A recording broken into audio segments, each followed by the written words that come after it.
Kocha mkuu wa Young Africans Sports Club Pedro Gonçalves amethibitisha kuwa beki tegemeo wa timu hiyo Dickson Job hatakuwa sehemu ya kikosi kwa zaidi ya miezi miwili baada ya kupata majeraha katika mchezo mkali wa dabi ya Kariakoo dhidi ya Simba Sports Club. Dickson Job alipata majeraha wakati wa pambano hilo kubwa ambalo kuwakutanisha watani wa jadi katika soka la Tanzania. Kwa mujibu wa kocha Pedro, majeraha hayo yanahitaji muda wa kutosha kwa ajili ya matibabu na kupona, jambo ambalo linamaanisha Yanga italazimika kucheza michezo kadhaa muhimu bila uwepo wa beki huyo muhimu katika safu ya ulinzi.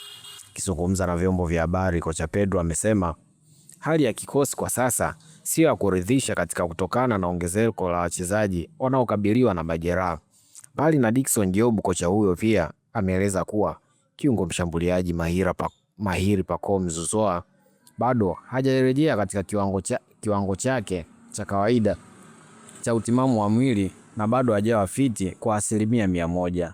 Hali ya kikosi si nzuri sana kwa sasa kutokana na baadhi ya wachezaji kuwa majeruhi. Dickson Job atakuwa nje kwa muda wa zaidi ya miezi miwili na Pacome bado hajawa fiti kwa 100%. Lakini tunaendelea kufanya kazi kuhakikisha timu inaendelea kuwa imara. Licha ya changamoto hizo, kocha huyo ameweka wazi kuwa malengo ya Yanga katika mchezo ujao dhidi ya Singida Black Stars ni kupata ushindi na kuendelea kujiimarisha katika mbio za ubingwa wa Tanzania Premier League.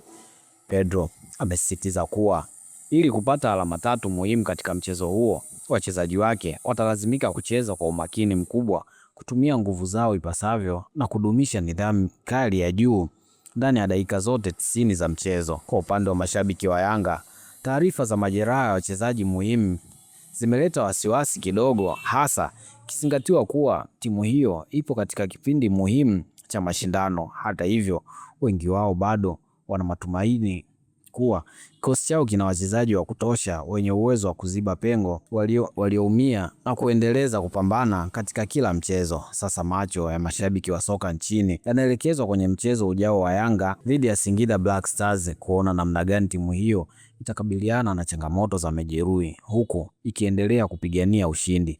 Wewe kama shabiki wa Yanga una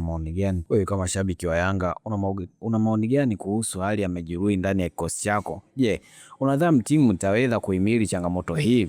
Toa maoni yako hapo chini. Usisahau kulike, kushare na kusubscribe ili kuendelea kupata habari na matukio mbalimbali ya kimichezo.